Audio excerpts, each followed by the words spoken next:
Hello and welcome to another episode of this series where we walk through the heroes of the world of Wraith and help you, new player who has come to this game, decide what hero you want to play in the fantastic game that is Flesh and Blood. Obviously, we have the intro video for this, which is about half an hour long, where I go really briefly over what all these heroes do and everything there.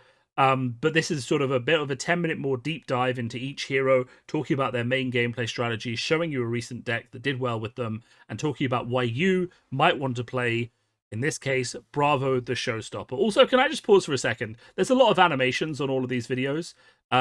This one not being animated is really a crime, and I think LSS should address that. I'm just putting that out there. So anyway, that tangent aside, we are here to talk about Bravo, who is the original Guardian hero from the Welcome to Wraith set of Flesh and Blood. Welcome to Wraith is the first set. It was the alpha set. It was then printed, and Guardian also has received support from the Crucible of War supplemental set, and will receive support as well in the new supplemental set, which is coming out in January or February of 2022. This video, of course, relevant as of November 22, but all of the points in this should stay relevant well into the lifespan of the game, as most of the heroes do have set play patterns and core gameplay experiences that will probably stay consistent for quite some time.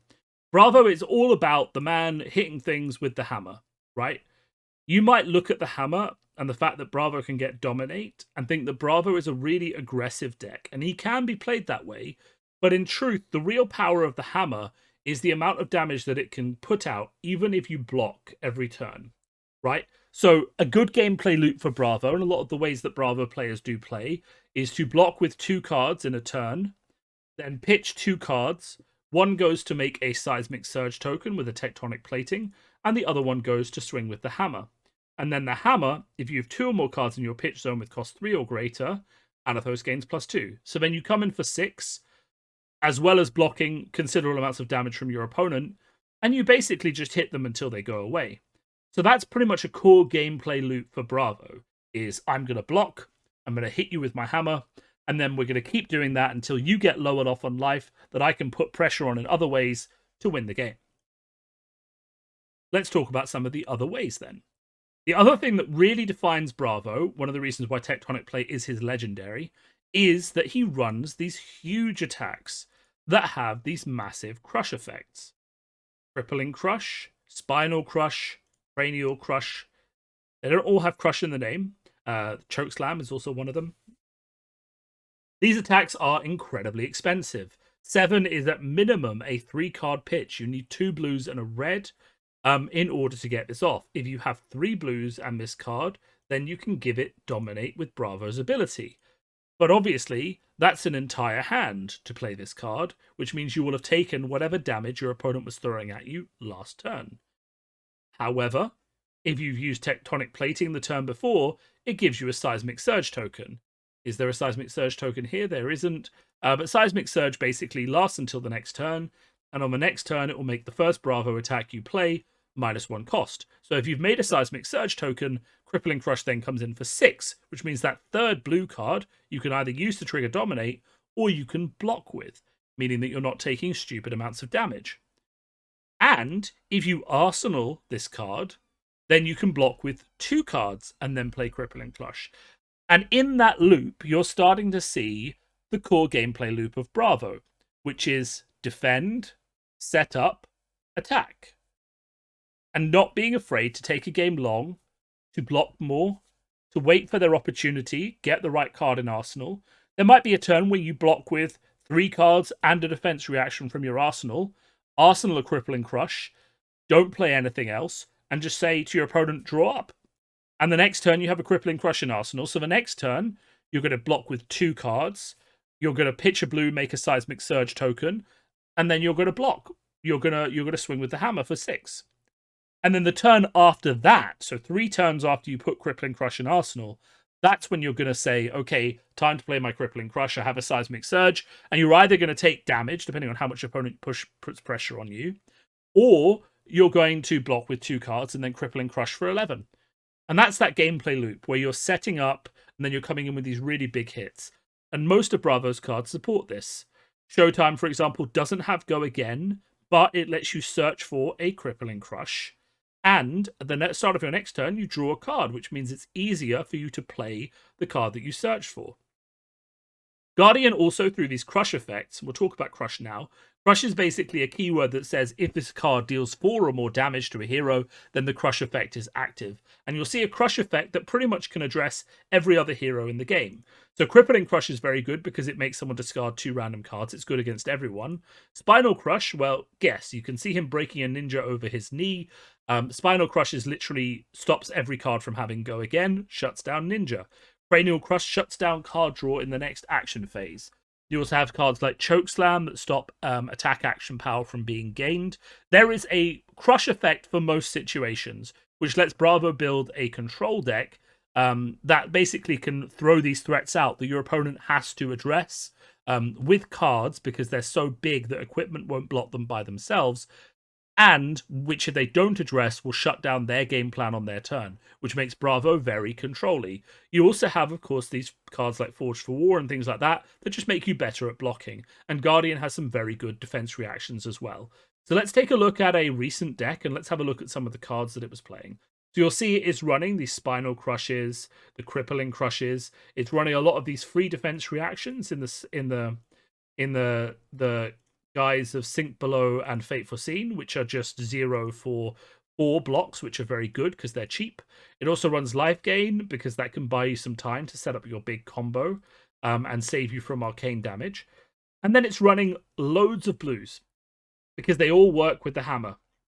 And they all give you the option of pitching them to swing with the hammer, even if you have to block with 3 or 4 cards.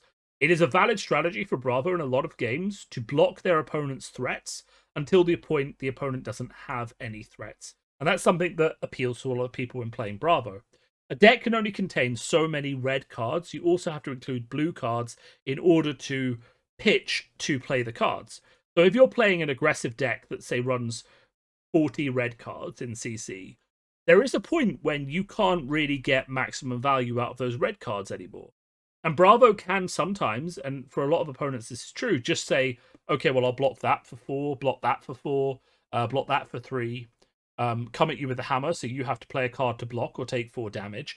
And then you've just played 3 red cards and got no damage into me, but the next turn, because all my cards block for 3, I can do exactly the same thing. And every turn you're losing 3 of your aggressive red cards, I'm losing 3 of my blues, which I have a mountain of. And we're getting more to a state of the game where you don't have any more red cards, but I have a lot of blue cards left, and I can just keep swinging that hammer. Remember what I said at the start of the video, it all comes back to the hammer. The hammer applies so much pressure, and it can push so much damage through the entire game that if we get into a situation where we're both on low life and Bravo still has his hammer, very hard to actually push through because you start having to block that. Even if you're an aggro player, you start to have to block that hammer every turn. And a lot of these cards like Sigil of Solace, Tome of Fiendal are just there to, and Remembrance are there to extend the game and give Bravo life back so that he can get you to that stage where he doesn't need to block as much because you aren't throwing out as much damage because most of your attacks are gone. And that means that he is basically in command of the game at that point. Now, Bravo does have some problematic matchups. There are some control heroes like Prism that present quite a big problem for Bravo, because one of Prism's things is these auras that have persistent effects, and you have to attack them to get rid of them. But if you attack them, you're not dealing damage to the hero, and they aren't going away. And Prism, because Bravo really only does attack once a turn, is quite good at basically building up a board state of these auras, which Bravo can't keep up with, and then winning because they've built up this broad board state that lets them gain incremental advantage. And, you know, Bravo has some other tough matchups as well, but he is very much one of the stronger heroes at the moment. He has a very rewarding gameplay loop, and he rewards people learning how to play the game very well and learning how to block very well. And I think that's one of the important things to remember about Bravo, is that blocking is a key part of your game plan. You'll notice that a lot of the heroes I've talked about so far, blocking is a key part of their game plan. Ira's blocking is, if you're playing a control Katsu deck, blocking is a key part of your game plan. And that's because really, you know, in Flesh and Blood, whether a hero likes to block or go on the offensive is a big part of what makes them, you know, different. and how they go about blocking and how they build up advantage over the course of a game. Some heroes do try and burn through their deck as quickly as possible, like a more aggro Katsu build or a Lightning Briar build. So if you like the sound of that, go and check out those videos. Other heroes are more controlling, they're more set up, they're more trying to get this big turn that's going to do the most they can, and really make use of their big signature cards at just the right time to get the best advantage and win. If that sounds like what you want, then you should be playing Bravo. I think he's a fantastic hero, and look at those abs. I keep commenting on the abs. I mean, some of these heroes are unnaturally ripped, but you know, this guy's I think a bit more realistic. He's just a blacksmith. He's wearing a blacksmithing vest.